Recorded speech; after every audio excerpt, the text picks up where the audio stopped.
Donc aujourd'hui, nous allons voir et traiter le sujet du CV, comment réussir un bon CV sur le marché du travail. Alors, nous avons détecté 5 leviers pour pouvoir réussir un bon CV. Le premier levier très important, il faut que votre CV que vous allez mettre en place sur le marché de l'emploi, il vous ressemble.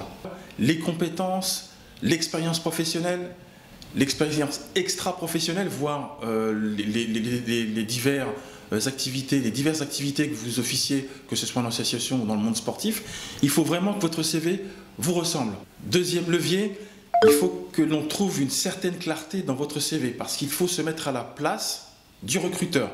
Donc c'est le côté empathique.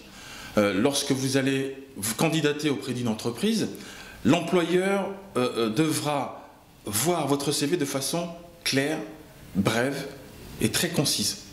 Ça, c'est le deuxième levier.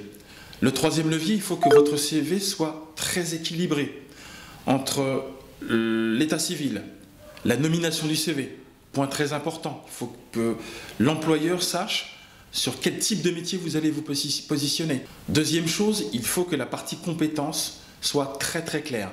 C'est la première chose que l'employeur regarde sur votre CV. Il faut savoir qu'un employeur, lorsqu'il regarde un CV, il met aux alentours de 30 à 40 secondes sur un CV. Donc, pas de perte de temps. Autre levier sur lequel il faudrait aussi appuyer, c'est l'organisation du CV. Il va falloir aussi peut-être adapter votre CV en fonction des secteurs d'activité ou des métiers. On peut se positionner sur 2, 3, 4, voire 5 métiers, quand on a dans sa petite escarcelle pas mal de compétences. Voilà, ça c'est, on va dire, les 4 à 5 recommandations qui sont très importantes sur le CV. Dernière chose par rapport au CV, et c'est le 5e levier, c'est qu'il faut qu'il y ait un suivi et une évaluation sur votre CV. Je m'explique. Votre CV ne va pas être figé pendant une semaine, un mois, 6 mois.